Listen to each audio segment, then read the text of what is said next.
আসসালামু আলাইকুম। সাধারণ জ্ঞানের আরেকটি সুপার ভোল্টেজ ক্লাসে সবাইকে স্বাগত জানাচ্ছি। আজকের ক্লাস নাম্বার হচ্ছে 6। আমার যে ধারাবাহিক ক্লাস, এই ধারাবাহিক ক্লাসগুলোর মধ্যে আমরা চেষ্টা করি ব্যাখ্যা সহ বিগত সালের প্রশ্নগুলোর সমাধান দিতে। তো আমি প্রথমে 1 মিনিট একটু সময় নিব আপনাদের কাছে। যারা আমার ক্লাসটি দেখছেন তারা কে কোথা থেকে দেখছেন এটা বলবেন, আর হচ্ছে শেয়ার দিবেন। ঠিক আছে, শেয়ার দিয়ে পয়েন্ট শেয়ার করেছেন সেই সংখ্যাটা লিখে দিবেন, শেয়ার ডান লিখে দিবেন। ঠিক আছে, তো যতক্ষণ না পর্যন্ত আমরা শেয়ার দিচ্ছেন, 500 স্টুডেন্ট জয়েন করছেন, আমি ক্লাস শুরু করছি না। তবে আজকে এতটুকু আমি বলতে পারি, আজকে প্রাইমারি প্রধান শিক্ষক, নিবন্ধন, তারপর বিসিএস যাদেরই টার্গেট আছে তারা হচ্ছে আজকে ক্লাস থেকে অনেক কিছু শিখতে পারবে। আমি একটানা পড়ানোর চেষ্টা করব, তো একটু দ্রুত শেয়ার দিয়ে দিতে হবে আজকের ক্লাসটি, যাতে আমাদের অনেক ভাই বোন জয়েন করে এবং তারা যাতে এই ক্লাসটি থেকে উপকৃত হতে পারে। দ্রুত শেয়ার দিয়ে দেন, শেয়ার নাম লিখেন, আর কে কোথা থেকে দেখছেন এটাও বলে দেবেন দ্রুত। আচ্ছা, বগুড়া থেকে আমাদের জাকিয়া সুলতানা কমেন্টস করেছেন, দেখছেন আমাদের সাথে অনেকেই জয়েন করেছেন। যে জাকিয়া সুলতানাপুর শেয়ার দিয়ে দেন। তারপরে আমাদের জয়েন করেছেন ফারজানা, ফারিহা জান্নাত জয়েন করেছেন। তারপরে শামিম রেজা জয়েন করেছেন।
হামিদুর রহমান, শেফালি আক্তার, সাউন্ড সমস্যা স্যার। ওকে, আমরা দেখছি।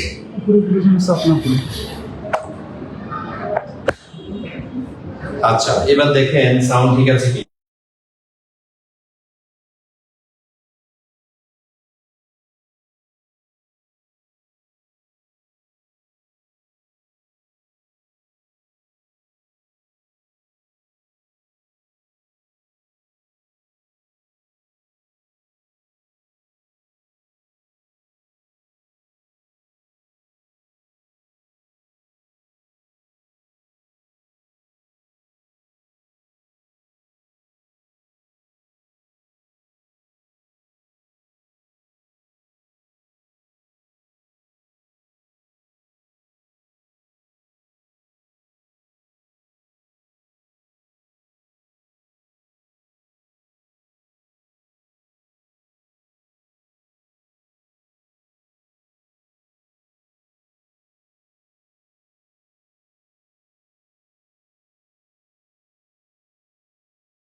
এবার দেখেন তো ঠিক আছে কিনা। আমি সাউন্ড নেই, সাউন্ড প্রবলেম। আচ্ছা, ক্লিয়ার সাউন্ড কি শোনা যাচ্ছে? এবার এবার ঠিক আছে, দেখেন।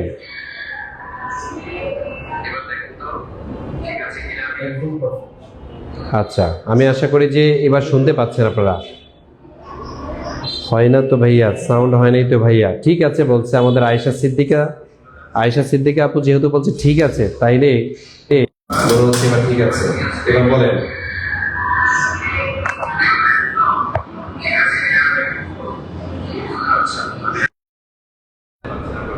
ঠিক আছে, ওকে। তাহলে আপনারা এর পাশাপাশি শেয়ার দিয়ে ফেলেন যতক্ষণ না পর্যন্ত আমাদের এই ক্লাসটি শেয়ার হবে আপনার, ততক্ষণ পর্যন্ত দেখেন সাউন্ডের সমস্যা হবে, এই সমস্যা হবে, ঠিক আছে।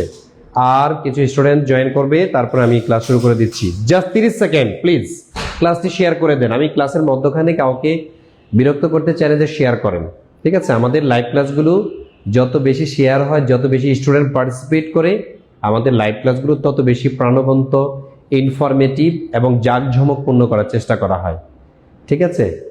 তাহলে ঠিক আছে, প্রায় ততক্ষণে আমাদের 500 ভাই বোন জয়েন করে ফেলেছেন। কথা অনুযায়ী আমি ক্লাস শুরু করে দিলাম। বিসমিল্লাহির রহমানির রহিম। প্রথম প্রশ্ন, পৃথিবীর আনুমানিক বয়স কত? এই প্রশ্নটা পরিবেশ অধিদপ্তরের সহকারী পরিচালকে 2007 সালের প্রশ্ন। এটা হচ্ছে যে 10 থেকে 20তম গ্রেডের যেই পরীক্ষাগুলো, এই পরীক্ষাগুলোতে দেখা যাচ্ছে যে আসে। তো এখন দেখেন পৃথিবীর আনুমানিক যে বয়স কত? 360 কোটি বছর? নো, 360 কোটি বছর না। তাহলে কি 460 কোটি বছর? না। আমরা গুগলিং করে পেয়েছি 450 বছর, ঠিক আছে, 600 কোটি বছরও না। তাহলে পৃথিবীর আনুমানিক বয়স কত? 450 কোটি, 450 কোটি বছর। এটা হচ্ছে পৃথিবীর। ওকে, শেয়ার ডান লিখেছে Rafiqul, thank you so much ভাইয়া। তারপর দিয়ে হচ্ছে পান্না আক্তার শেয়ার ডান লিখেছেন, thank you so much. Afsana share done লিখেছেন, thank you so much. Samia Reza সঠিক অ্যান্সার দিয়েছেন, thank you so much. Sorry, Shamim Reza সঠিক অ্যান্সার দেয়। তারপর রিমা 450 বছর বলেছেন, থ্যাংক ইউ, আপনারটাও হয়েছে, ডান। আচ্ছা, তাহলে আমি দ্বিতীয় প্রশ্নে যাব। দ্বিতীয় প্রশ্নটি আপনাদের জন্য, দ্বিতীয় প্রশ্নটা কি দেখেন, এখানে লেখা আছে যে মানুষ প্রথম কোন ধাতুর ব্যবহার শিখে?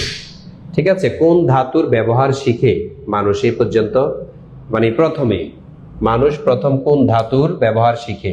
এটা কি লোহার ব্যবহার শিখে, নাকি পিতলের ব্যবহার শিখে, তামা নাকি ব্রোঞ্জ? ব্রোঞ্জ নয়, লোহাও না। প্রথম কিন্তু মানুষজন লোহা ব্যবহার শিখে নাই, আবিষ্কারও হয়নি তখন।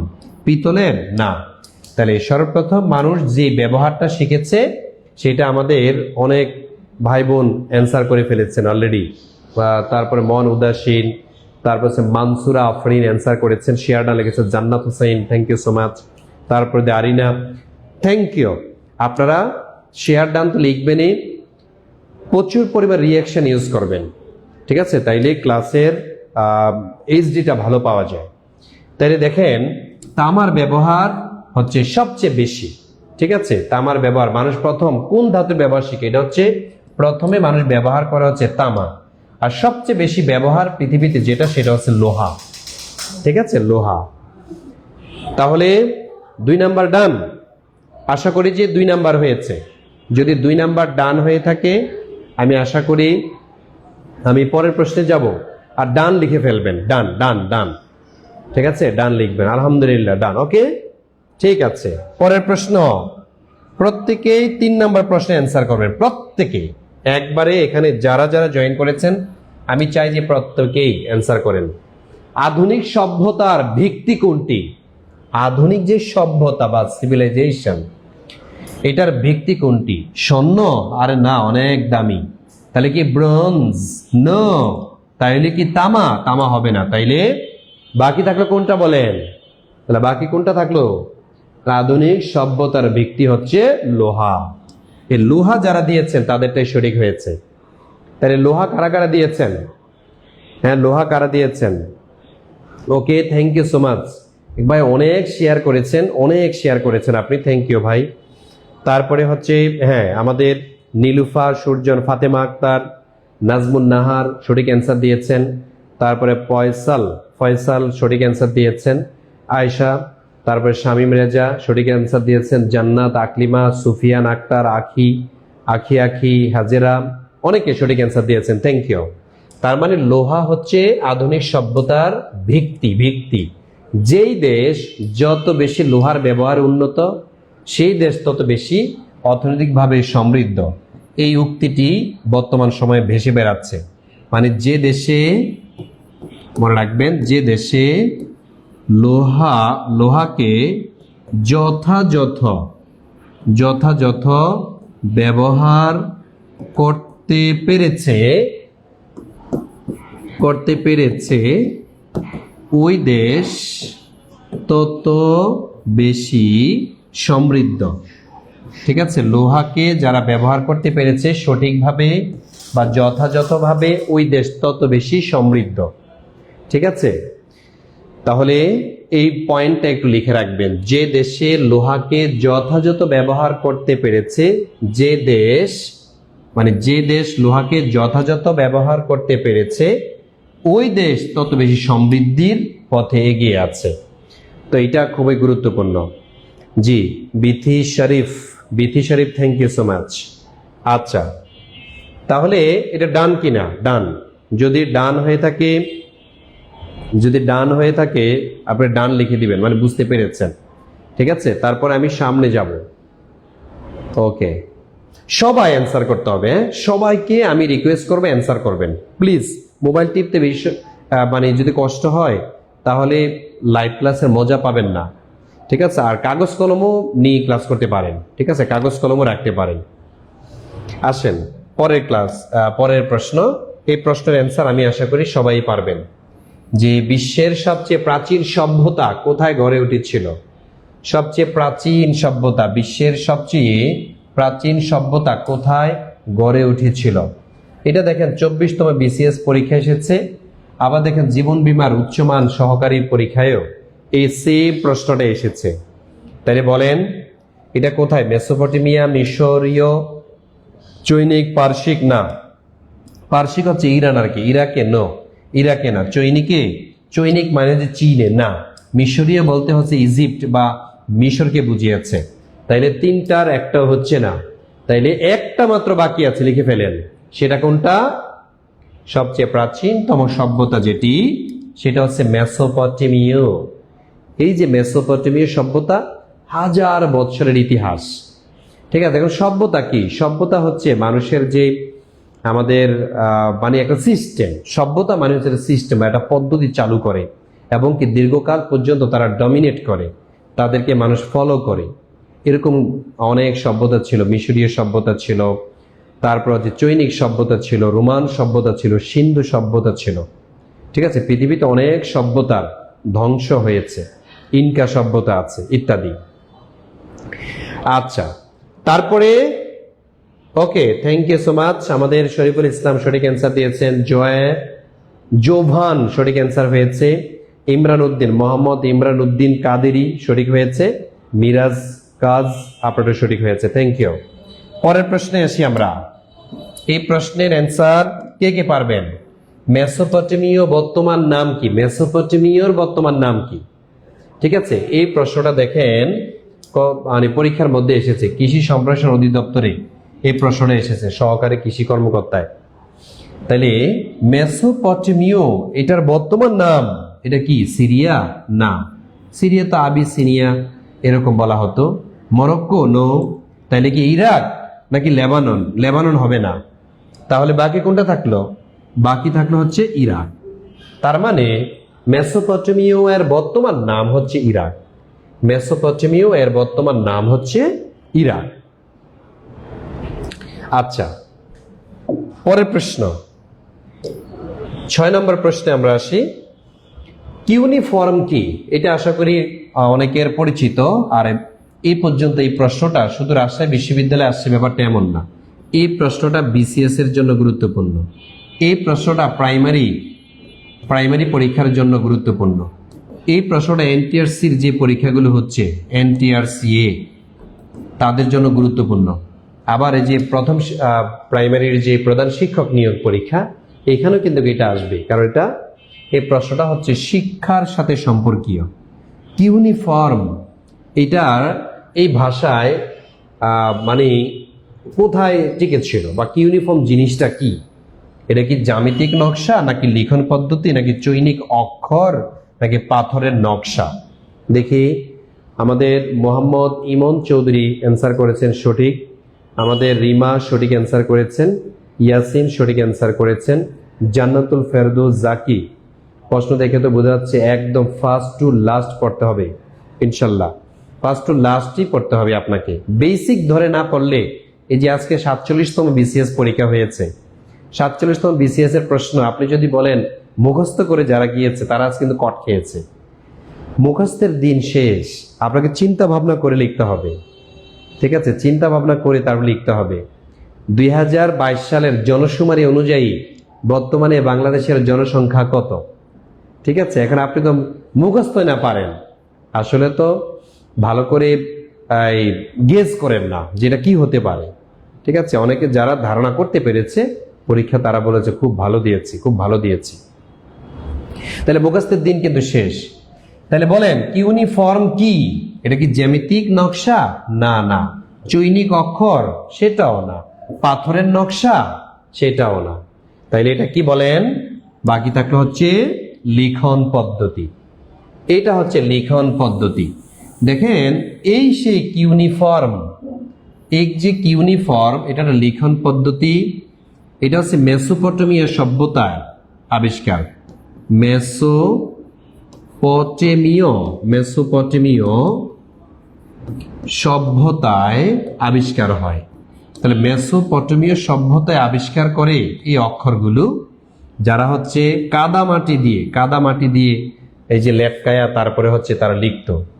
আর এই মেসোপটেমীয় যে কিউনিফর্মে একটা মহাকাব্য লেখা হয়েছে যেটার নাম হচ্ছে গিলগামেশ। এই যে গিলগামেশটা কি? গিলগামেশ হচ্ছে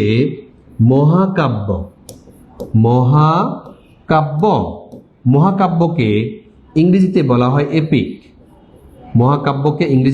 হয় এপিক। তাইলে এই যে গিলগামেশ লেখা হয়েছে এটা কোন ভাষায় লেখা হয়েছে? কিউনিফর্ম এই অক্ষরে বা এই ভাষায় লেখা হয়েছে। আর গিলগামেশ হচ্ছে পৃথিবীর প্রথম মহাকাব্য। তাহলে মনে রাখবেন পৃথিবীর প্রথম মহাকাব্য কোনটি? পৃথিবীর প্রথম মহাকাব্যের নাম হচ্ছে এই গিলগামেশ। পৃথিবীর প্রথম মহাকাব্যের নাম কি? গিলগামেশ। আবার বাংলা সাহিত্যের প্রথম মহাকাব্যের নাম কি? বাংলা সাহিত্যের প্রথম মহাকাব্যের নাম হচ্ছে মেঘনাদ বধ কাব্য, তাই না? এই মেঘনাদ বধ কাব্য এটা হচ্ছে বাংলায় প্রথম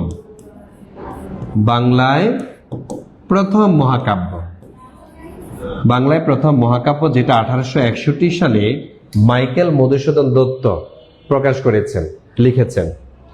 তাইলে মেঘনাদ বধ কাব্য এটা হচ্ছে বাংলা সাহিত্যের প্রথম মহাকাব্য। ঠিক আছে, তাহলে বাংলা সাহিত্যের প্রথম কি? প্রথম এপিক। আর পৃথিবীর প্রথম এপিক যদি বলা হয় সেটা হলো গিলগামেশ। পৃথিবীর প্রথম এপিক হচ্ছে গিলগামেশ।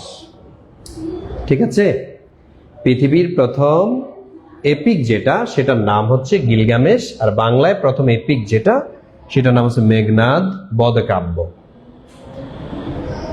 তো এই হচ্ছে বিষয়, পরীক্ষাতে এগুলো আসে। দেখেন লেখা হয়েছে কিনা, যদি হয়ে থাকে লেখেন 6 ডান লিখে দিতে হবে। 6 ডান। সব কঠিন করবে দেখিয়েন। আজকে যারা পরীক্ষা দিয়েছেন বিসিএস পরীক্ষা, তাদের কাটমার্ক হতে পারে 110 থেকে 15। 110 থেকে 15-এর মধ্যে কাটমার্ক হতে পারে। আচ্ছা, তাহলে আমরা দেখলাম বাংলা সাহিত্যের প্রথম মহাকাব্য হচ্ছে গিলগামেশ। এছাড়াও পৃথিবীতে কয়েকটি জাত মহাকাব্য আছে, যেমন হোমারের ইলিয়েড এবং ওডিসি, তারপর মহাভারত এবং রামায়ণ। এই 4টাকে জাত মহাকাব্য বলা হয়। আর মহাকাব্যের ইংরেজি কি যেন? এপিক। মহাকাব্যের ইংরেজি হচ্ছে এপিক। আর পৃথিবীর প্রথম মহাকাব্য গিলগামেশ, যেটা কিউনিফর্ম ভাষায় লেখা হয়েছে। কিউনিফর্ম এটা হচ্ছে একটা লিখন পদ্ধতি। এই লিখন পদ্ধতির একটা মহাকাব্য যেটার নাম হলো গিলগামেশ। ঠিক আছে, শেষ। জি, সত্যের জন্য লড়াই। Thank you so much. Thank you. আপনি 6টা শেয়ার করেছেন। উম্মে হানি রহমান 6টা শেয়ার করেছেন, থ্যাংক ইউ সো মাচ। আচ্ছা, শিউলি খাতুন 6টা কমেন্টস শেয়ার করেছেন, থ্যাংক ইউ। তাহলে পরের প্রশ্নে আসি আমরা। ওকে, 7 নং প্রশ্ন। এখানে বলা হয়েছে অসম্ভব শব্দটি আছে শুধু মূর্খের অভিধানে। Impossible is a word that is found in a false dictionary. এই কথাটি কে বলেছিলেন? Impossible is a word that is found in a false dictionary. এই উক্তিটি কার? কে বলতে পারবেন? এটা কি চে গুয়েভারা, নাকি প্লেটো, নাকি আইনস্টাইন, নাকি নেপোলিয়ন? এটা কোনটা বলেন তো? কে অ্যান্সার করতে পারবেন এটা সঠিক? অসম্ভব শব্দটি আছে শুধু মূর্খের অভিধানে। অসম্ভব শব্দটি আছে মূর্খের অভিধানে। এটা কিন্তু চে গুয়েভারা হবে না। চে গুয়েভারা এই সমস্ত কথা বলে না। প্লেটো, ওরে বাবা, প্লেটো অনেক আগে। প্লেটো হবে না। আইনস্টাইন, না, উনি তো একজন বিজ্ঞানী। ঠিক আছে, এটাও হবে না। তাইলে এটা হবে কার? সেটা হচ্ছে নেপোলিয়নের বিখ্যাত উক্তি। নেপোলিয়নের বিখ্যাত উক্তি, impossible is a word that is found in a false dictionary. আমরা কি মনে করতাম যে সাগরের নিচে মানুষ যাবে, এভারেস্টে মানুষ উঠবে, আকাশ দিয়ে মানুষ উড়বে? How can it possible? এক সময় এরকম মানুষজন বলতো, কিন্তু সে অসম্ভবকে সম্ভব করেছে বর্তমান যুগের মানুষজন। আরামায়েশ বেড়েছে, কিন্তু শান্তি বাড়েনি। মানুষ দিন দিন হচ্ছে রোগাগ্রস্ত হচ্ছে। তবে সবকিছু বৃদ্ধি পাচ্ছে, মানুষও বৃদ্ধি পাচ্ছে, খাদ্য উৎপাদন বাড়ছে, আরামায়েশ বাড়ছে, কিন্তু শান্তি কেড়ে নিচ্ছে। এই হচ্ছে সমস্যা। আচ্ছা, তাহলে 7 নম্বর ডান লিখবেন। 7 নম্বর যদি হয়ে থাকে লিখবেন ডান। ঠিক আছে, 7 ডান লিখে ফেলবেন আপনারা। 7 ডান হয়েছে। আর যদি কোনো প্রশ্ন থাকে তাও করবেন, তাও করতে পারবেন। ডান ডান, ওকে, ঠিক আছে, থ্যাংক ইউ। এবার আসেন 8 নং প্রশ্ন। Give me good mother, I will give you good nation. আমাকে ভালো মা দাও, আমি তোমাদের ভালো জাতি দিব। আবার অন্য জায়গায় এরকম ভাবে বলেছে, give me an education, give me a educated mother, I will give you a good nation. অর্থাৎ তুমি আমাকে একটি শিক্ষিত মা দাও, আমি তোমাকে উন্নত জাতি দিব। এটা কার উক্তি? ঠিক আছে, was the reservation of dash, Hitler, নাকি আব্রাহাম লিঙ্কন, নাকি আইনস্টাইন, নাকি নেপোলিয়ন? দেখেন, পল্লী উন্নয়ন বোর্ডে মাঠ সংগঠক বা মাঠ কর্মীর প্রশ্ন এটা, এরকম প্রশ্ন কিন্তু হতে পারে। তাহলে এটা বলেন তো কোনটা হবে? এটা সঠিক অ্যান্সার কোনটা হবে? জি, Tasnim Tania, thank you so much ভাই। তারপরে আমাদের সুখী 8টা শেয়ার করে ডান লিখেছেন, থ্যাংক ইউ সো মাচ। তারপর দেখেন এটা কোনটা হবে? Give me good mother, I will give you good nation. এটা হিটলার। হিটলার এই সমস্ত কোনো কথাই বলবে না।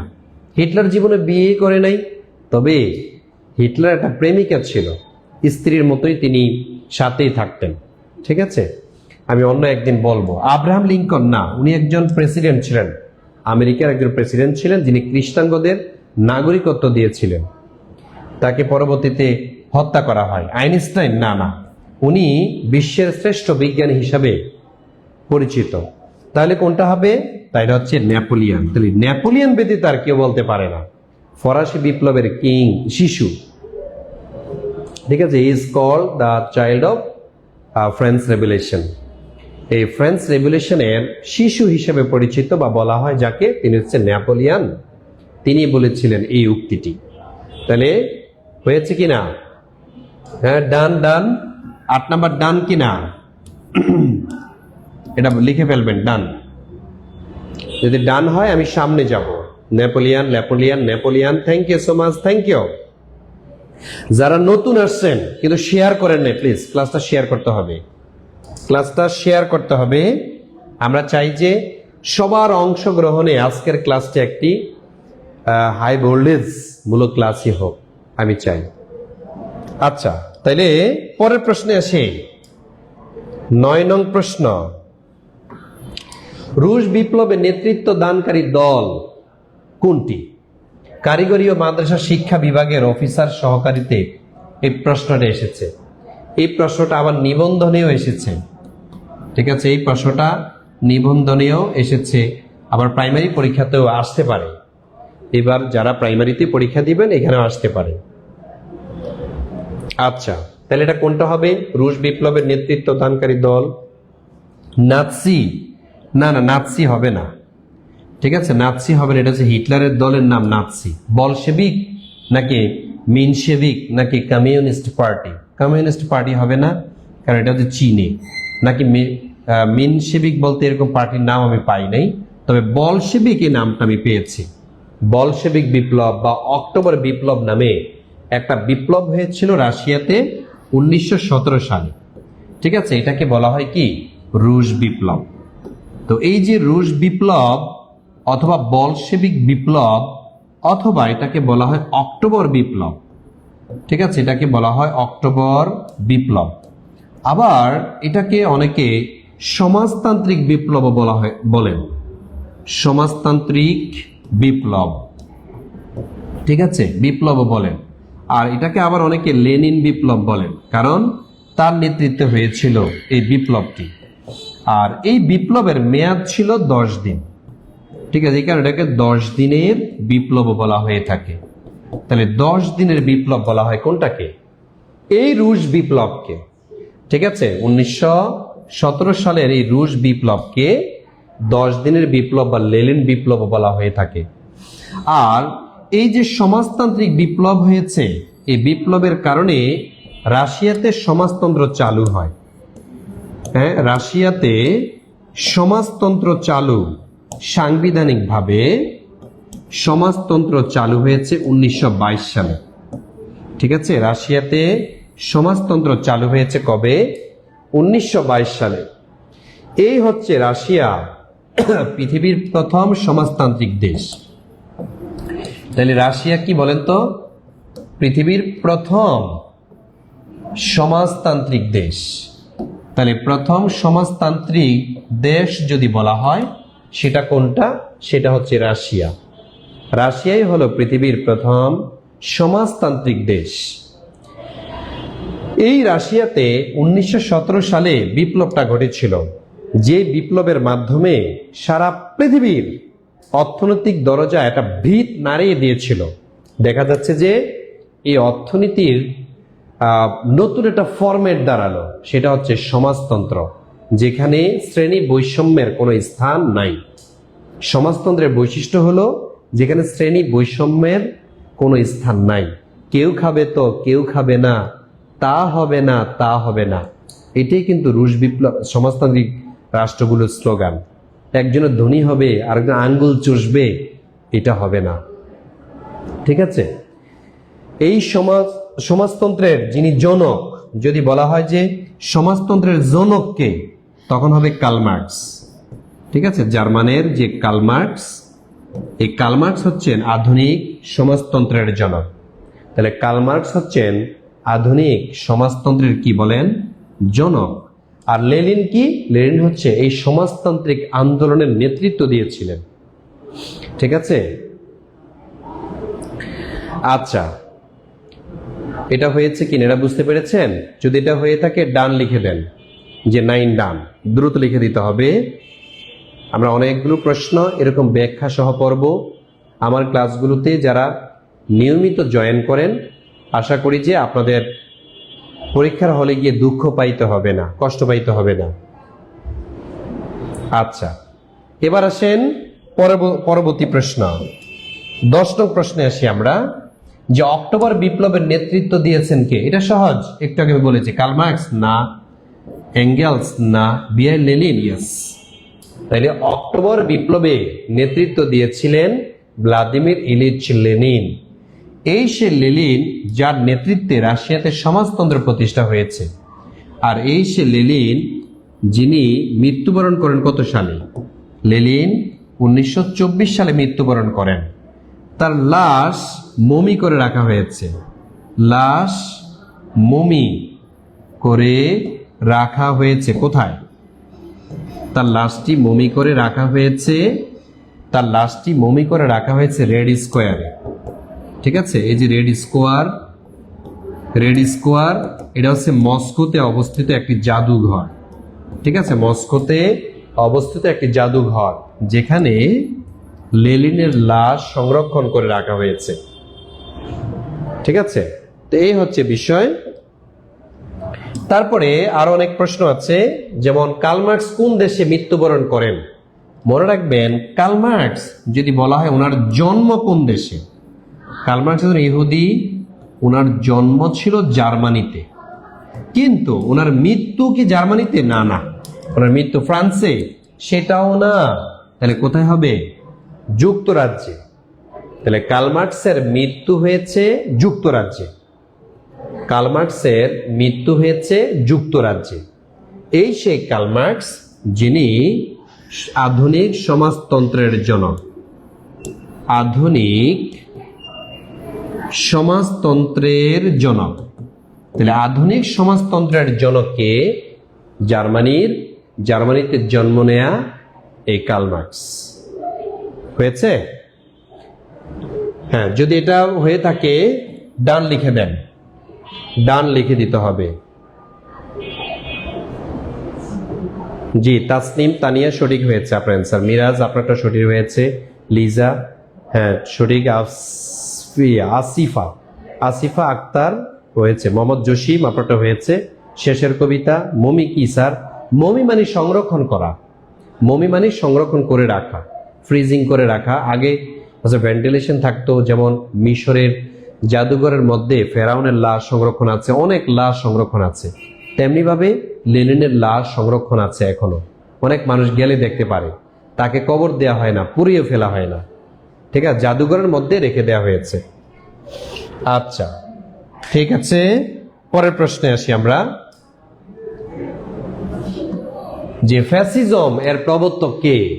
এই প্রশ্নটা আজকে দেখেন যারা পরীক্ষা দিয়েছেন, জুলাই আগস্ট বিপ্লব থেকে অনেক প্রশ্ন এসেছে, প্রাইমারিতে আসবে, নিবন্ধনে আসবে, এই টাইপের প্রশ্নগুলো এখন বিটিভির সহকারী পরিচালক পদে এই প্রশ্নটা আসছে। ফ্যাসিজমের জনক কিন্তু মিখাইল গর্বাচেভ না, মুসোলিনি। হ্যাঁ, মুসোলিনি হলেন ফ্যাসিজম এর জনক। এই যে ফ্যাসিজম, এটা কোথায় ছিল? এটা ইতালিতে ছিল, ইতালিতে প্রতিষ্ঠিত হয়। ঠিক আছে, প্রতিষ্ঠিত হয়। আর এটার প্রতিষ্ঠাতা কে? মুসোলিনি। তাইলে হিটলারের বন্ধু, হিটলারের বন্ধুটা কে ছিল? এ মুসোলিনি। মুসোলিনি ছিলেন হিটলারের বন্ধু। আচ্ছা, এই হচ্ছে বিষয়। এটা কি ডান? যদি এটা হয়ে থাকে আমি পরের প্রশ্নে যাব। আপনাদের যদি এটা হয় ডান, ডান, ওকে। আমরা অল্প সময়ের মধ্যে অনেকগুলো প্রশ্ন সলভ করার চেষ্টা করব, যেগুলো আপনাদের পরীক্ষার জন্য কাজে দিবে। কোন সালে হিটলার জার্মানির চ্যান্সেলর হন? জার্মানির চ্যান্সেলর হয়েছে, এটা 39তম বিসিএস এসেছে। চ্যান্সেলর মানে হচ্ছে ওই দেশের প্রেসিডেন্টের মর্যাদা। বাংলাদেশে বিশ্ববিদ্যালয়ের যিনি প্রধান তাকে বলা হয় চ্যান্সেলর, আর জার্মানির যিনি সরকার প্রধান তাকে চ্যান্সেলর বলে। তাহলে 1934 এটা হবে না, 31 হবে না, 1932 হবে না, তাহলে বাকি থাকলে কোনটা? 1933 সালে হিটলার জার্মানির চ্যান্সেলর হয়েছিলেন, এবং তার একটা দল ছিল। হিটলারের একটা রাজনৈতিক দল ছিল, ওই দলটার নাম ছিল নাৎসি। ঠিক আছে, তারপরে একটা গোপন বাহিনী ছিল, একটা গোপন বাহিনী ছিল হিটলারের, যার নাম হচ্ছে গেস্টাপো। ঠিক আছে, এই যে গেস্টাপো, এটা হচ্ছে তার গোপন বাহিনী। তাইলে হিটলারের রাজনৈতিক যে দল সেটার নাম হচ্ছে নাৎসি, আর গেস্টাপো হচ্ছে তার গোপন পুলিশ বাহিনীর নাম। এই হচ্ছে বিষয়। দেখেন হয়েছে কিনা। এটা যদি হয় আমি পরের প্রশ্নে যাব। জি, আমাদের রেজা সঠিক অ্যান্সার, জালামিন হাসান সঠিক হয়েছে, আপনার আখি সঠিক হয়েছে, লাবিব আহমেদ আপনারটা সঠিক হয়েছে, লিমা আক্তার সঠিক হয়েছে। Thank you so much, thank you. তাহলে পরের প্রশ্ন, তাহলে আমরা অনেকগুলো প্রশ্ন এখানে, যেমন জাতিসংঘের বর্তমানে কয়টি ও কি কি ভাষা আছে? জাতিসংঘের ভাষা কয়টা আপনারা জানেন? জাতিসংঘের ভাষা হচ্ছে 6টি। ঠিক আছে, 6টির মধ্যে কি কি? 1 নাম্বার হচ্ছে ইংরেজি, দেখেন মিলান, ইংরেজি। 2 নাম্বার হচ্ছে ফ্রেঞ্চ, ফ্রেঞ্চ ল্যাঙ্গুয়েজ। তারপর হচ্ছে রুশ, যেহেতু রাশিয়া নিরাপত্তা পরিষদের সদস্য। তারপর একটা হচ্ছে চাইনিজ, আরেকটা হচ্ছে স্পেনিশ। হ্যাঁ, স্পেনিশ। আর মুসলমানদের খুশি করানোর জন্য আরবি। তাহলে দেখেন তো 2, 4, 6 এটা মিলে কোথায়? ইংরেজি, চীনা, ফ্রান্স, রুশ, স্পেনিশ, আরবি। তাহলে 5টি হবে না, 3টিও হবে না, 4টিও হবে না, অ্যান্সার হবে এই 6টি। বাহ, অ্যান্সারটা সবাই পারতেছেন, তাই না? খুব ভালো লাগছে, আপনারা অ্যান্সার করছেন, তার মানে খুবই ভালো লাগে। অনেকে অ্যান্সার করতে পারছেন না, এটা খুবই দুঃখজনক। পরের প্রশ্নে আসেন, কোন দেশ পূর্বে জাতিসংঘের সদস্য ছিল বর্তমানে নেই? এটা কি থাইল্যান্ড? না। এটা কি তাইওয়ান? জি। এদেরকে বাদ দেওয়া হয়েছে 1971 সালে, যারা চীনের কাছে পরাজিত হয়েছিল 1971 সালে। ফলে তাইওয়ানের সদস্যপদ কেড়ে নেওয়া হয়। আচ্ছা, পরের প্রশ্ন, জাতিসংঘের পতাকায় কোন দুটি রং আছে? দেখেন, এই প্রশ্নটা গ্রেড 10 থেকে 20তম গ্রেডের চাকরির পরীক্ষা আসে। নীল নাকি লাল? নীল এবং লাল? না না, নিশাটা মনে রাখবেন, এই নিশা, নীল আর সাদা, এই দুইটা কালার জাতিসংঘের পতাকার মধ্যে রয়েছে। কথা বুঝতে পেরেছেন? জাতিসংঘের পতাকায় কয়টা কালার আছে? 2টা কালার আছে। কি কি? নীল, আরেকটা হলো সাদা। নীল এবং সাদা, এই 2টা কালার জাতিসংঘের পতাকার মধ্যে রয়েছে। ঠিক আছে, ওকে। পরের প্রশ্নে আসি। আচ্ছা, দেখেন, দক্ষিণ এশিয়ার কোন দেশটি একসময় স্পেনীয় সাম্রাজ্যের অন্তর্ভুক্ত ছিল? দক্ষিণ এশিয়া 11টা দেশ আছে, এর মধ্যে স্পেনের অধীনে ছিল ভিয়েতনাম? না। মালয়েশিয়া? নো। তাহলে ফিলিপাইন? ইয়েস। এটার সঠিক অ্যান্সার হলো ফিলিপাইন।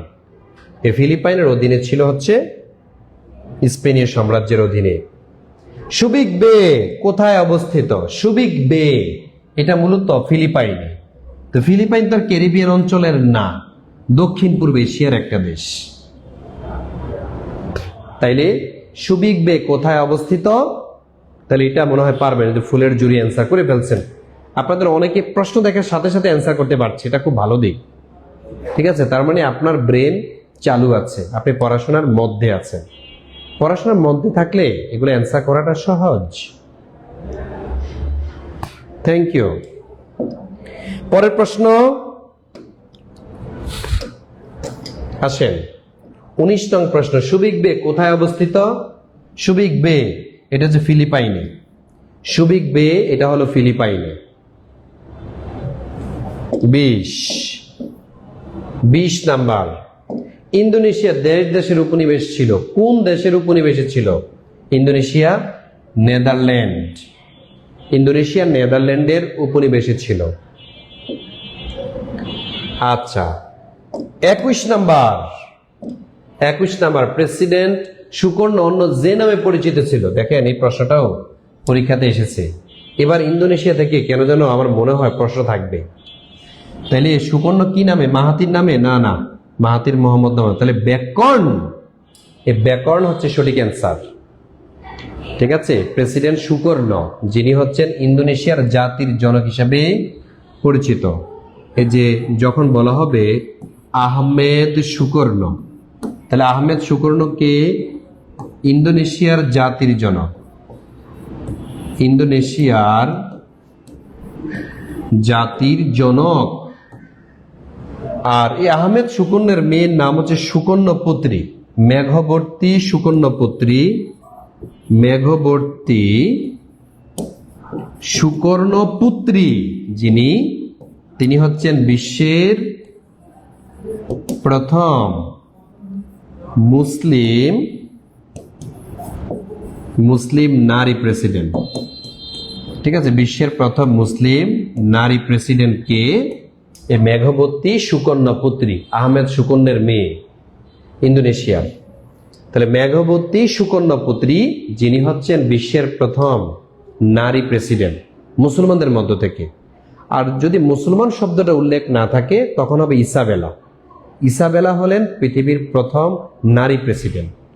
আর পৃথিবীর প্রথম মুসলিম নারী প্রেসিডেন্ট এই মেঘবর্তী সুকর্ণপুত্রী, ইন্দোনেশিয়ার। ঠিক আছে, জি। আরশি রোজা সঠিক হয়েছে, হ্যাঁ। ফারিহা জান্নাত, তারপরে হচ্ছে আলী আকবর, হ্যাঁ, অনেকে সঠিক অ্যান্সার দিচ্ছেন, থ্যাংক ইউ।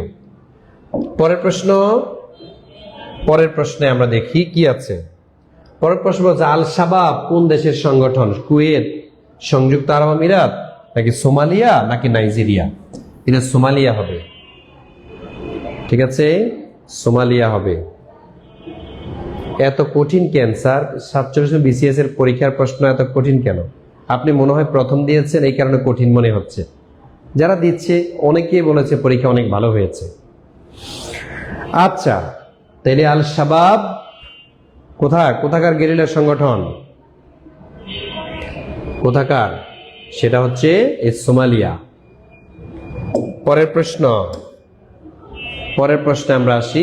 ইরিত্রিয়া কোন দেশের অংশ ছিল? ইরিত্রিয়া এটা হচ্ছে ইথিওপিয়ার অংশ ছিল। Ethiopia, Eritrea. আচ্ছা, পরের প্রশ্ন, কোন দুটি দেশের মধ্যে সীমান্ত বিরোধী নিষ্পত্তি 2019 সালে 19 সালে নোবেল পুরস্কার দেওয়া হয়েছে? দেখেন, এটা হচ্ছে 2019 সালে শান্তিতে নোবেল পুরস্কার দেওয়া হয়েছে ইথিওপিয়া এবং ইরিত্রিয়ার মধ্যে শান্তি প্রতিষ্ঠার জন্য। ঠিক আছে, ইথিওপিয়া এবং ইরিত্রিয়ার মধ্যে শান্তি প্রতিষ্ঠা করায় 2019 সালে শান্তিতে নোবেল পুরস্কার দেওয়া হয়েছিল। তো এই হচ্ছে আজকের ক্লাস। যারা এতক্ষণ আমাদের সাথে ছিলেন, ক্লাস কেমন ছিল, ক্লাস কেমন লাগলো, এটা হচ্ছে আপনারা জানাবেন। কারণ আপনাদের ক্লাসের উপরেই পরবর্তী ক্লাস আমি রেডি করি। শুধু আমি কেন, সবাই রেডি করে, সকল স্যারেরা। হ্যাঁ, এটা জানাবেন। আর এইখান থেকে যদি এখন প্রশ্ন আসে, আমি যে এতক্ষণ ভেঙে ভেঙে পড়ালাম, যদি এখন প্রশ্ন আসে, পারবেন না ইনশাল্লাহ? পারবেন? ইনশাল্লাহ পারবেন। তো এইভাবে একদম বেসিক থেকে আপনারা সাধারণ জ্ঞান যদি শিখতে চান, আপনারা কে কে শিখতে চান? ঠিক আছে, আপনারা কে কে সাধারণ জ্ঞান বেসিক থেকে শিখতে চান? যদি শিখতে চান, আমি আপনাদেরকে হেল্প করব। যদি বেসিক থেকে আপনি শিখেন, আমরা বাংলা, ইংরেজি, জিকে, ম্যাথ, এই 4টা বিষয়ে শিখতে পারেন, আপনাদের যে কোনো একটা চাকরি হবে ইনশাল্লাহ। যদি আপনি বেসিক থেকে শিখতে চান, ইংরেজি, জিকে, ম্যাথ, বাংলা বেসিক থেকে পড়লে আপনি ইনশাল্লাহ পারবেন। তাই যারা একদম বেসিক থেকে ম্যাথ, বাংলা, ইংলিশ, জিকে এই 4টা বিষয় শিখতে চান, তাদের জন্য আমরা শুরু করেছি একদম বেসিক বা শূন্য থেকে ফুল কোর্স। আমরা কি আছে দেখেন, প্রাইমারির জন্য ফুল কোর্স আছে আমাদের এখানে। আমরা নিবন্ধনে ফুল কোর্স করাই। আমরা 10 থেকে 20তম গ্রেডের ফুল কোর্স, এমসিকিউ এবং রিটেন, প্রিলি এবং রিটেন দুটাই করাই। এটা ফুল কোর্স করাই। এই ফুল কোর্সগুলো আমরা একটু ডিটেলসটা দেখে নেই। প্রাইমারি শিক্ষক নিয়োগ, প্রাইমারি প্রধান শিক্ষক নিয়োগে 19তম নিবন্ধনের প্রিলি ফুল কোর্স, 10 থেকে 20তম গ্রেডের প্রিলির ফুল কোর্স। আমাদের সাথে যদি আপনি যুক্ত হন, সিক্রেট গ্রুপে আপনাকে যুক্ত করে দিব। সেখানে আপনি যে কোনো একটা কোর্সে ভর্তি হলে প্রত্যেকটা ক্লাসের রেকর্ড থাকবে। তারপরে প্রতিটি ক্লাসের উপর আমরা পরীক্ষা নিব। 4টা বিষয়ে প্রায় 1200 টাকা মূল্যের হাইলাইটস আপনাকে আমরা প্রদান করব। তো যারা আমাদের সাথে যুক্ত হতে চান, তারা হচ্ছে একটা কোর্সের জন্য, অর্থাৎ প্রাইমারির জন্য আপনার 3500 টাকা, প্রধান শিক্ষকের জন্য 3500 টাকা, তারপরে 19তম নিবন্ধনের জন্য 3500 টাকা, 10 থেকে 20তমের জন্য 3500 টাকা। কিন্তু লাইভ চলাকালীন সময়ে যদি কেউ ভর্তি হয়, 3500 দিতে হবে না। তাইলে তাকে দিতে হবে কত? 1750 টাকা। তবে আমি আরেকটা সুপার অফার দিই। আপনারা যদি বলেন যে না ভাই অনেক হয়ে যায়, আরেকটু কমানো যায় কিনা, শুধু আরেকটু আমি কমাবো। সেটা হচ্ছে, আপনারা যদি এই মুহূর্তে আমি 10 মিনিট সময় দিব, 10 মিনিটের মধ্যে যদি কেউ হয়, তাকে 1750 টাকা দিতে হবে না, জাস্ট 1450 টাকা। এই যে 1450 টাকা আপনি যদি 10 মিনিটের মধ্যে দিতে পারেন, 10 মিনিট বিকাশে অথবা রকেটে, এই 10 মিনিট সময় আমি দেব।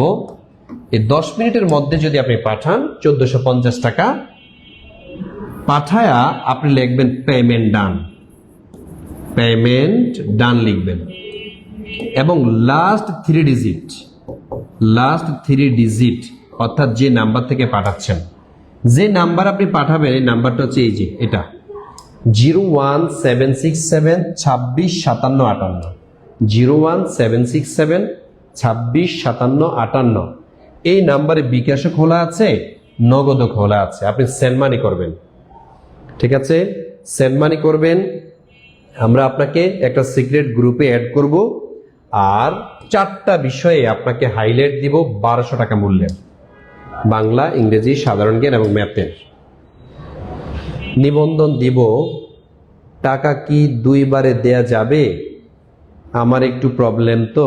আচ্ছা, আমেরা আপনি একটা মেসেজ দেন আমাদের, হ্যাঁ, একটা মেসেজ দিয়ে রাখেন, তাহলে আপনাকে এই সুযোগটা দিব। আমি ফুল কোর্স করতে চাই। যে আয়েশা আক্তার অবশ্যই ফুল কোর্স করতে আপনি পারবেন। আমরা এখানে যে যে বিষয়গুলো পড়াই সেটা হচ্ছে বাংলা পড়াই এখানে, অর্থাৎ বেসিক থেকে বাংলাটা আর কোথাও আপনাকে পড়তে হবে না। বাংলাদেশের কোনো কোচিং সেন্টারে আপনাকে আর পড়তে হবে না। আমাদের কোর্সে যদি ভর্তি হন বাংলা একবার বেসিক থেকে পড়াবো। ইংলিশ সাইদুল স্যার নেন নিজেই, এত সহজভাবে বাংলাদেশের কেউ বুঝায় না, আমার দেখা সেরা টিচার। তারপর জিকেটা আমি নিজেই পড়াই, আর ম্যাথের আরেকজন টিচার আছে আমাদের বিসিএস ক্যাডার। এই 4টা বিষয় আপনাকে আমরা রেডি করব, বাংলা, ইংরেজি, জিকে এবং ম্যাথ। এই 4টা বিষয়ে যদি আপনি ভর্তি হন, যদি আপনি বেসিক থেকে পড়তে চান, তাহলে আর 1 মিনিটও দেরি না করে 1450 টাকা পাঠাবেন এই নাম্বারটাতে 01767 265758, 26 57 58। এই নাম্বারে হচ্ছে আপনি পাঠাবেন। কোম্পানির প্রচারের জন্য 1750 টাকা। হ্যাঁ, তুহিন খান, হ্যাঁ, আপনি খুব চমৎকার বলতে পারেন। আচ্ছা, আমি একটু চেক করি, দেখি আমাদের ইতিমধ্যে অনেক ভাই বোনের মেসেজ আমি পেয়েছি, আমি একটু পড়তে চাই। যারা যারা টাকা পাঠিয়েছেন অবশ্যই লাস্ট নাম্বারটা লিখবেন, লাস্ট ডিজিট 3 ডিজিট লিখবেন, আপনারা লাস্ট 3 ডিজিট অবশ্যই লিখবেন। জি আলহামদুলিল্লাহ, আমাদের টাকা আসছে 78 থেকে, থ্যাংক ইউ। 265 থেকে থ্যাংক ইউ। তারপরে 331 থেকে থ্যাংক ইউ সো মাচ।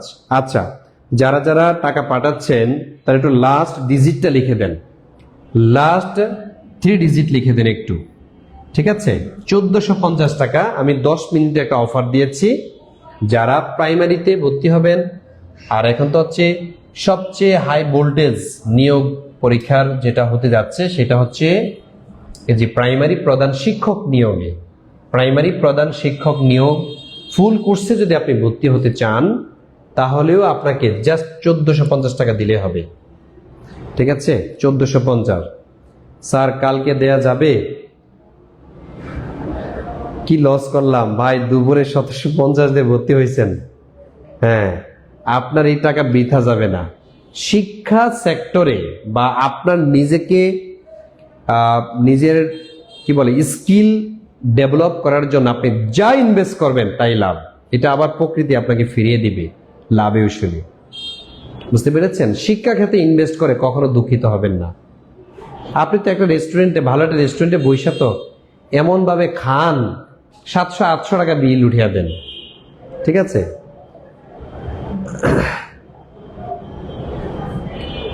না, সবগুলো সাবজেক্টে, জি 4টা সাবজেক্টের জন্য 1450 টাকা, ঠিক আছে। আচ্ছা, আমাদের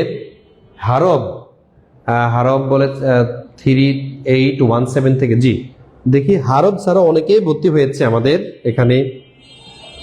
ওকে, আলহামদুলিল্লাহ, অনেকেই দেখছি ভর্তির বলা চলে যে একটা কি চলে মেলা চলতেছে মনে হয়। যেন আপনারা এই অল্প সময়ের মধ্যে যে এতজন স্টুডেন্ট সারা দিবেন কল্পনা করি নেই। হ্যাঁ বাহ, একজন তো 1500 টাকায় পাঠিয়েছেন 94 থেকে, জি আপনার 1500 টাকা পাঠিয়েছেন, 50 টাকা সোহেল স্যারকে বোনাস দিয়েছেন, তাই না? আচ্ছা, আরেকজনে পাঠিয়েছেন 1450, thank you so much, thank you so much. আপনাকে এখানে দিতে হবে না, এই যে খরচ দিতে হবে না, 1450 টাকায় পাঠাবেন। 1450 টাকা পাঠানোর সাথে সাথে আপনাকে আমরা কিন্তু 1200 টাকা মূল্যের হাইলাইট দিচ্ছি। আর প্রতিটা ক্লাস আজীবন রেকর্ড থাকবে, আজীবন। আপনার যখন ভাল লাগবে তখনই আপনি হচ্ছে কি ক্লাসগুলো দেখতে পারবেন। স্যার আপনার কি সাধারণ জ্ঞানের বই আছে? জি না, আমার একটা মানচিত্র আছে, সোহেলস ম্যাপ। ঠিক আছে, সোহেলস ম্যাপ, এটা নীলক্ষেতে পাওয়া যাবে, অথবা আমার সাথে যোগাযোগ করলে এটা নিতে পারবেন। পেইড বেসের থেকে শুরু হবে। আচ্ছা, পেইড বেসটা আমাদের 3টার সময় পেইড বেস আছে, সকালে, দুপুরে, রাতে। আপনি কোন সময়ে ভর্তি হবেন আপনি টাকা পাঠিয়ে আপনার সময়টা সহ উল্লেখ করে দিবেন, স্ক্রিনশটে রেখে দিবেন যে নাম্বার থেকে টাকা পাঠিয়েছেন। ঠিক আছে, স্ক্রিনশট রেখে তারপর হচ্ছে আমাদেরকে জানালে আমরা আপনাকে আপনার সুবিধা মতো ওই একটা বেসে অ্যাড করে দিব। যেমন আমাদের এখানে সবচেয়ে বেশি ভর্তি হয় রাত 9টার ব্যাচে। 9টার ব্যাচ অনেক স্টুডেন্ট ভর্তি হয়েছে, আপনি 9টার ব্যাচটা নিতে পারেন। ঠিক আছে, রাত 9টা, এই সময় তো অফিস আদালত থাকে না, বাসায় আছেন, মোবাইল দিয়ে বা ল্যাপটপের সামনে বসে এই চমৎকার ক্লাসগুলো উপভোগ করতে পারেন। জীবনে একটা সম্পদ। আপনি মনে করবেন আমাদের সাথে যুক্ত হয়েছেন মানে আমাদের পরিবারের সদস্য হয়েছে। আমরা চেষ্টা করি আমাদের প্রত্যেকটা ভাই বোনকে যত্ন করে পড়ানোর জন্য। ঠিক আছে, বাজারে অনেক বই আছে, আপনাদেরকে আমরা শিট দিব। তার চেয়েও বড় কথা হচ্ছে আমরা ক্লাসে যে নোটগুলো করাবো, এই নোটগুলো থেকে হুবহু কমন পাবেন আপনি। ঠিক আছে, আমি তো অনেক লাইভ ক্লাস নিয়েছি, এখানে আপনি লাইভ ক্লাসগুলো ঘাটলে দেখবেন আজকের বিসিএস পরীক্ষাতে কি পরিমাণ প্রশ্ন কমন এসেছে, আলহামদুলিল্লাহ। ঠিক আছে, নোটগুলো একটু আপনি রাখবেন। জি, নূর হোসেন 1450 টাকা। স্যার আমার শোনায় ভালো লাগলো। আচ্ছা, জি, লাস্ট আমাদের নূর হোসেন 444 থেকে টাকা এসেছে, থ্যাংক ইউ সো মাচ। আপনারা সবাই অনেকে টাকা পাঠিয়েছেন। ঠিক আছে, প্রায় 100 জনের উপরে ভর্তি হয়েছেন, টাকা পাঠিয়েছেন, বাট আপনারা হচ্ছে লাস্ট ডিজিটটা লিখতেছেন আর পেমেন্ট ডান লিখেন না। হ্যাঁ, 1450 টাকা পাঠিয়ে দেন। আর যারা হচ্ছে বলছেন সমস্যা আছে ভাই, আমার সমস্যা, প্রচুর সমস্যা, তাহলে আপনাদের জন্য একটা কাজ করি, আমি একটা অফার দিয়ে দেই। যাদের আর্থিক সমস্যা আছে তারা এই অল্প কয়েকটা নাম্বার দিয়েছে, দ্রুত কল দিয়ে আপনার সমস্যার কথাগুলো বলেন, আমরা একটা অফারে আপনাকে আমাদের ফ্যামিলির সদস্য করব। ঠিক আছে, যাদের আর্থিক সমস্যা আছে। আচ্ছা স্যার, 1450 টাকা 734 থেকে দিয়েছি। জি আলামিন সরকার, আপনার টাকা আমরা পেয়েছি, আপনাকে কিছুক্ষণের মধ্যেই আমাদের সিক্রেট গ্রুপে অ্যাড করে দিব, নো টেনশন।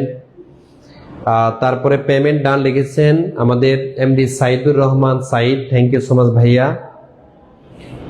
নিলে কত স্যার? 4 ফাইল একসাথে নিলে কত? আচ্ছা, আমাদের এখানে আসলে শুধু শীট আমরা বিক্রি করি না, আমাদের ভর্তি হলে আমরা ফ্রিতে দেই। স্যার বই দিবেন কবে? আচ্ছা, আপনারা যারা ভর্তি হচ্ছেন, আমাদের বই অলরেডি কয়েক হাজার স্টুডেন্টকে দেওয়া হয়েছে। এখন আবার যারা নতুন ভর্তি হচ্ছে এবং কিছু স্টুডেন্ট বাকিও আছে বই পায়নি, তাদেরকে আমরা পাঠাচ্ছি, ধীরে ধীরে নাম সংগ্রহ করছি আর পাঠাচ্ছি। ঠিক আছে, আর ওটা নিয়ে টেনশন নেই। আমরা যে কমিটমেন্ট দিয়েছি আপনাকে বই পাঠাবো, 100% নিশ্চিত থাকেন বই আপনাকে পাঠাবো। বই কবে পাবো? ইনশাল্লাহ পাবেন ভাই, বই পাবেন। আমরা বই খুব শীঘ্রই দিয়ে দিব আপনাদের। নিবন্ধনে এটা কি সম্পূর্ণ ব্যাচ? জি, যারা 19তম নিবন্ধনে ভর্তি হবেন একবার কমপ্লিট, আপনাকে বাংলাদেশের কোনো কোচিং আর করতে হবে না, আমরা এখান থেকে রেডি করাবো আপনাকে। ঠিক আছে, প্রয়োজনে আপনি কয়েকটা ক্লাস অন্য জায়গায় দেখে আসতে পারেন, এবং কি আমাদের ক্লাসগুলো আপনি যাচাই করতে পারেন। আমাদের পেইড বেসে যারা ক্লাসে ভর্তি হয়েছে তাদের কাছ থেকে যদি পরিচিত কেউ থাকে ফিডব্যাক নেবেন, কেমন হচ্ছে। যদি মনে হয় সেরা, আমি আপনাকে ইনভাইট করব, আমাদের সাথে যুক্ত হন। আর আমাদের কনফিডেন্স আছে ইনশাল্লাহ আমরা সেরাটা পড়াতে পারবো আপনাকে। স্যার বই কিভাবে দিবেন এত দূরে? আচ্ছা, আপনাকে কুরিয়ারের মাধ্যমে আমরা দিব। জি উম্মে আমিরা, জি আপনারা পেয়েছে ভাই। স্যার 1000 টাকা বাকি পরে দিব। হ্যাঁ ঠিক আছে, 1000 টাকা পাঠিয়ে দেন দ্রুত, 1000 টাকা পাঠিয়ে দেন। উম্মে আমিরা পাঠিয়েছেন তাই তো? আমি চেক করে নিই যারা টাকা পাঠাইছেন, নো টেনশন। আপনি পেমেন্ট ডান লিখে দিবেন। হ্যাঁ, পেমেন্ট ডান লিখে দেন, ডেটস এন্ড আপ। আপনি ভাইবেন না যে আপনাকে আমি গ্রুপে অ্যাড করব না, ওখানে জাস্ট স্ক্রিনশটটা রেখে দিবেন যে নাম্বার থেকে আপনি টাকা পাঠাচ্ছেন। জি জি উম্মে আমিরা পেয়েছি, থ্যাংক ইউ বোন। তারপরে আমাদের রহমান স্যার শেয়ার করব কিভাবে? শেয়ার করব কিভাবে? কি শেয়ার করবেন? আপনি বিকাশ করবেন। ঠিক আছে, কোন নাম্বারে বিকাশ করবেন আপনি বলেন? যে নাম্বারটা আমি একটু আগে দিয়েছি, একটু আগে যে নাম্বারটা দিয়েছি এই নাম্বারে আপনি বিকাশ করবেন। বিকাশ নাম্বার কোনটা? এই যেটা 01767 26 57 58, 01767 26 57 58, এই নাম্বারে আপনি হচ্ছে 1450 টাকা পাঠাবেন। 1450 টাকা পাঠালেই হবে। ওকে, 1450 টাকা। জি জি, উম্মে আমিরা ওকে 1000 টাকা পাঠিয়েছেন। পরে আপনি বাকিটা দিয়ে দিন। কিন্তু কোচিং করে কয়জন চাকরি পায়? যে কোচিং করে আলহামদুলিল্লাহ আমাদের এখানে অনেকে চাকরি পেয়েছে, অনেকে চাকরি পেয়েছে। যদি আপনার সন্দেহ হয় আমাদের সাভারের অফিসে চলে আসেন, আপনাকে আমরা হাতে কলমে দেখিয়ে দিব এবং নাম্বার সহ আপনাকে দিয়ে দিব কত শত স্টুডেন্ট আমাদের সাথে যুক্ত হয়ে চাকরি পেয়েছে। আপনিও পারবেন ইনশাল্লাহ, আপনি পারবেন। তারপরে শেয়ার করবো কিভাবে? আচ্ছা, আমাদের ক্লাসগুলো শেয়ার করবেন কিভাবে? আমাদের ক্লাসগুলো পেইড বেসের কোনো ক্লাস শেয়ার করা যায় না, তবে আমরা যে লাইভে ক্লাসগুলো নিচ্ছি এগুলো শেয়ার করতে পারবেন। ঠিক আছে, আপনার ফেসবুকে গিয়ে শেয়ার অপশনে ক্লিক করেন। টাকা পাঠিয়ে দিলাম। জি, 444 থেকে নূর হোসেন ভাইয়া আপনার টাকা পেয়েছি, আরো আগে আপনার টাকা এসেছে। কিন্তু আপনারা অনেকেই এই যে পেমেন্ট ডান লিখতেছেন না অথবা লাস্ট ডিজিটটা লিখতেছেন না, এটা খুব দুঃখজনক। ঠিক আছে, পেমেন্ট ডান না লিখলে আমি গ্রুপে অ্যাড দিব না, এত সহজে না। আচ্ছা, তারপরেও যারা আর্থিক সমস্যা অফার পাইতে চান এই নাম্বারে হোয়াটসঅ্যাপে মেসেজ দেন। ফোন তো দিবেনই, যদি দেখেন যে ফোনে আমরা না ধরতে পারছি আপনি একটা মেসেজ দিয়ে রাখেন, স্যার অ্যাড করে দিয়েন। জি, উম্মে আমেরা আপু আপনাকে অ্যাড করে দিব, no tension, no tension. Sir 19তম নিবন্ধনে ভর্তি হব, কিন্তু এখন পুরো টাকা নাই, কিছু টাকা পরে দিব। জি, আপনি এই নাম্বারটা মেসেজ দেন। আর যদি আর্থিক সমস্যা না থাকে এটা বললেন না। অনেকে আছে আর্থিক সমস্যা নেই তারপরে বলে যে ভাই আমার আর্থিক সমস্যা আছে। আমাদের কোর্স আপনি চাকরি না পাওয়া পর্যন্ত চলবে। আমাদের কোর্স আপনি চাকরি না পাওয়া পর্যন্ত, যতদিন না পর্যন্ত আপনার বয়স 33 হয়েছে ততদিন পর্যন্ত একবার মাত্র 1450 টাকা দিয়ে ভর্তি হবেন। ঠিক আছে, আজকে যদি এই অফারটা নিতে পারেন সারা জীবন আমাদের সাথে আছেন, আপনি যান। করলেও সাবজেক্টিভ বিষয় কি আলাদা বই কিনতে হবে? জি না, কোনো বই আপনাকে কিনতে হবে না, আমরা এখান থেকে দিচ্ছি। বাংলা, ইংরেজি, সাধারণ জ্ঞান, ম্যাথ যেগুলো দিচ্ছি এগুলোকে হজম করেন। যদি আমাদের হাইলাইটগুলো আপনি হজম করতে পারেন আপনার চাকরি ইনশাল্লাহ নিশ্চিত। ঠিক আছে, হাইলাইট পড়ার পরেও যদি আপনি শান্তি না পাচ্ছেন, জি ভাইয়া আমি বিসিএস পরীক্ষা দিব অথবা আমি এমন একটা স্পেশাল পরীক্ষা দিব, আমাকে কি আর কোনো বই কিনতে হবে? আপনাদের তো শেষ করেছি, তখন আমি আপনাকে পরামর্শ দিব যে আরেকটা বই কিনেন। কিন্তু আমাদেরগুলো আগে শেষ করেন, অর্গানাইজ করা বই। আচ্ছা, পেমেন্ট ডান, লাস্ট নাম্বার লিখেছেন আমাদের 985, থ্যাংক ইউ সো মাচ। আচ্ছা, আরো কে কে পাঠিয়েছেন? আলহামদুলিল্লাহ, 329 থেকে টাকা এসেছে, 705 থেকে টাকা এসেছে, 829 থেকে টাকা এসেছে, 333 থেকে টাকা এসেছে, 221 থেকে টাকা এসেছে, থ্যাংক ইউ সো মাচ। 2653 থেকে 530 থেকে টাকা এসেছে, থ্যাংক ইউ সো মাচ। যারা যারা টাকা পাঠাচ্ছেন আমরা টাকা পেয়েছি। স্যার কালকে কিভাবে টাকা পাঠাবো? যদি টাকা পাঠাতে চান পাঠিয়ে দেন। ঠিক আছে, যান, সময় নেই। আপনি এই একটা মেসেজ দেন, স্যার আগামীকাল সকাল 11টার মধ্যে আমি টাকা পাঠিয়ে দিব, একটা মেসেজ দেন। এই মেসেজটাও যদি অন্তত দিতে পারেন আপনাকে আমরা ক্লাসের মধ্যে যুক্ত করে দিব। দ্রুত করতে হবে, হ্যাঁ দ্রুত।